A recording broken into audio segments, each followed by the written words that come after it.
Ben Shapiro released one of these YouTube shorts, and he's talking about sex. Get ready, ladies and gentlemen. He's going to give you a handy-dandy Ben Shapiro guide to what you should do with your sex life and your romantic life. The left destroyed traditional mores with regard to relations between the sexes. The original idea was that men were supposed to act with honor and chivalry in protecting women. Sexual activity was supposed to be confined to committed relationships, particularly marriage. When you don't teach men to protect women, you get men who will victimize women. And when you don't teach women that they ought to cherish men who are responsible and good, all you end up doing is incentivizing bad male behavior. The feminist movement was not wrong when they said men are acting like pigs. They were wrong when they said women also ought to act like pigs and that this is a solution to our problem. They create the standard where sex is basically a throwaway item, sort of like eating. We treat sex very differently when it comes to what we all know it is, which is a deeply important and intimate part of a person's life. Every scientific study ever done has shown that women actually do have better sex in the context of committed relationships. All of the crap that you see in Cosmo magazine about sleeping with 100 guys and being sexually happy is just garbage. It is just sheer unadulterated garbage. Where do you even begin? Where do you begin? What scientific studies is he talking about? Are scientists in the bedroom measuring people fucking? And how do you determine what's better sex and what's worse sex? Is it the loudness of the moans? Is it the audio volume of the cheek slapping? What are you talking about? Every scientific study has shown me. Oh, I turned him into Ted Cruz there. Sorry. I need to work on my Ben Shapiro, my Ben Shapiro voice, because everything just devolves and becomes Ted Cruz. Look, my main takeaway is very simple. Dude, who cares? Let people live however they want to live. Are there some people who are going to thrive under the model and the system that he just espoused? Sure, of course. There are plenty of people who thrive in a very traditional type, relationship dynamic, whatever it may be. The man is the provider, the woman is takes care of the kids and takes care of stuff at home. The man is the leader and the woman, is maybe doesn't take as much of that role. The man, what does he say? Men should act with honor and chivalry to protect women, and a woman should cherish a man who's responsible and good. I'm sure there are plenty of people who thrive under a dynamic like that.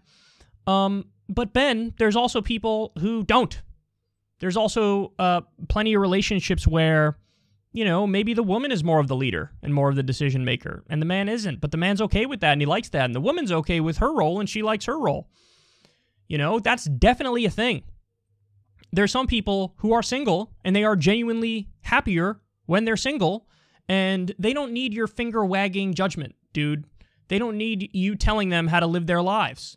Because, this sort of conflicts with other right-wing values of like, hey, nobody should make decisions for me. I'll make my own decisions. I'll pull myself up by my bootstraps. I'll be responsible to myself and my own code of ethics.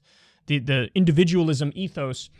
Well, now, all of a sudden, when it comes to, issues involving romance and sex and love, the individualism ethos gets thrown out the window, and it's, now let me tell you exactly how you have to do it, and exactly what the rules are, and exactly how you go through it.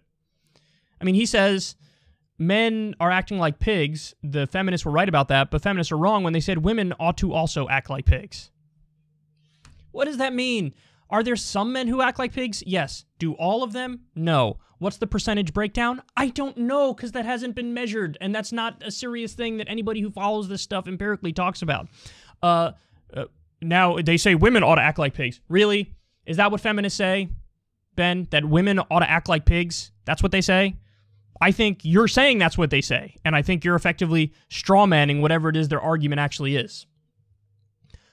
I don't think it's advisable to take advice from somebody on sex and love when everybody knows he can't get his wife wet. I don't want to say those words, dog. You think I want to bring that up? You think I want to talk about that? I don't want to talk about that. You put me in a position where I have to talk about it, because you're giving people sex advice and love advice and relationship advice, and you very famously said a wet pussy is a medical condition. Something's wrong if it's wet. Oh my God, Ben. Oh my God. You have never made anybody horny in human history. What the hell? That's horrendous. And he's giving advice. He's giving advice. Look, dude, to each their own. Okay, here's a great way to think about it. You know how people are into different things sexually? You know? You have a favorite position that's not the same as your best friend's favorite position. That's not the same as their cousin's favorite position. That's not the same as rando walking down the street's favorite position. People are into different things. Why is it so hard to acknowledge that that's also what love is like? So there are some people in polygamous furry relationships who are probably really happy. Now, is that for me? No. There are some people who are in other sorts of polygamous relationships who are happy. Now, is that for me? No. Again, no. But there are probably some people who are like that. I don't know what the percentage is. Is it as tiny as 1%? Maybe. I don't know. Is it 10%? I don't know. Maybe. But that exists. Also, the traditional dynamic exists with happy people and with unhappy people. And every dynamic in between exists with happy and unhappy people. Sometimes one person in the relationship is more dominant than the other. Sometimes it's an equal power dynamic. You know, sometimes it's the man taking the leadership role. Sometimes it's the woman taking the leadership role. It's all about, do you mesh, and are you happy, and is it sustainable? That's it. Now, he's got a list of boxes you have to check in order to get to that point. But you know what? Anybody who's being honest about the way love works is, there ain't no boxes to check, dog. When you know, you know. If it's real, it's real. And you might check 0 of the boxes that he's laying out for you as the standard you have to judge yourself by. But he's wrong. He's absolutely incorrect. And, you know, in the same way you can't judge people's favorite sex positions, I mean, you can, but it's all subjective. You can't really judge the nature of people's relationships, man. You can't. When you know, you know. And is it sustainable? And are you truly happy? That's the guiding star. That's it. But he'd have you believe everything's got to be like a Leave It to Beaver 1950s style household. The man must act with honor and chivalry in protecting women and take a leadership role. The woman ought to cherish men who are responsible and good. And men need to not act like pigs, and women need to also not act like pigs, I guess. Well, I would obviously take massive issue even with the idea that men are currently acting like pigs and women are currently acting like pigs. It depends who you're talking about. And there obviously is no macro data on this stuff because how the fuck do you measure it? So, Ben, save the love advice and romance advice and relationship advice. You're a political commentator, dude. Like, this is an issue where you can comment on it, but just know the stuff you know. Know your lane, know your role. But the fact of the matter is that doesn't even make sense because he doesn't know economics either. He doesn't know politics either. He's, massively biased and he's arguing back from his conclusion, which is like, right-wing positions are good, period.